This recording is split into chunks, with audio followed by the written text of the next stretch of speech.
আপনি কি ইংলিশ নিয়ে অনেক টেনশনে, মানে আপনার সায়েন্সের স্টুডেন্ট হয়েছেন, আপনি সায়েন্সের সাবজেক্ট পড়তে পড়তে ইংলিশ বাংলা এগুলা সব কুল পাচ্ছেন না পড়ার, এবং আপনি তাছাড়া কমার্সের স্টুডেন্ট, আপনি ইংলিশ কি বুঝেন না, বা আর্টস স্টুডেন্ট, আপনি ইংলিশে তেমন একটা মনোনিবেশ করতে পারতেছেন না।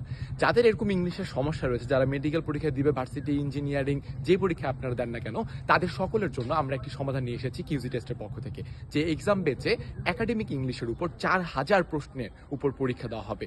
অর্থাৎ 4000 প্রশ্নের উপর আপনি নিজেকে যাচাই করার সুযোগ পাবেন। আপনার ইংলিশের প্রস্তুতি কেমন, আপনার ইংলিশের ভিত্তিটা কেমন, অর্থাৎ যেটিকে বেসিক বলা হয়, এই ভিত্তিটা কতটা মজবুত সেটা জানতে পারবেন আমাদের কিউজি টেস্টের এই কোর্সের মাধ্যমে। এবং এর পাশাপাশি ইংলিশের কোর্সের আমরা ছাড়াও এখানে প্রত্যেকটি প্রশ্নের ব্যাখ্যা রয়েছে, অর্থাৎ 4000 প্রশ্নের ব্যাখ্যা, কিভাবে এটি সমাধান হয়েছে বা কিভাবে এই গ্রামাটিক্যাল আমরা সমাধানটা করতে পারলাম, সকল কিছু আপনারা পেয়ে যাচ্ছেন একটা কোর্সের মধ্যে। তাই ইংলিশে যাদের ভয়, এই ইংলিশের ভয়কে সবচেয়ে বড় একটি ছয় মারার জন্য এই এক্সাম ব্যাচটি আপনাদের জন্য। এখনই এনরোল করে ফেলুন। ধন্যবাদ সবাইকে।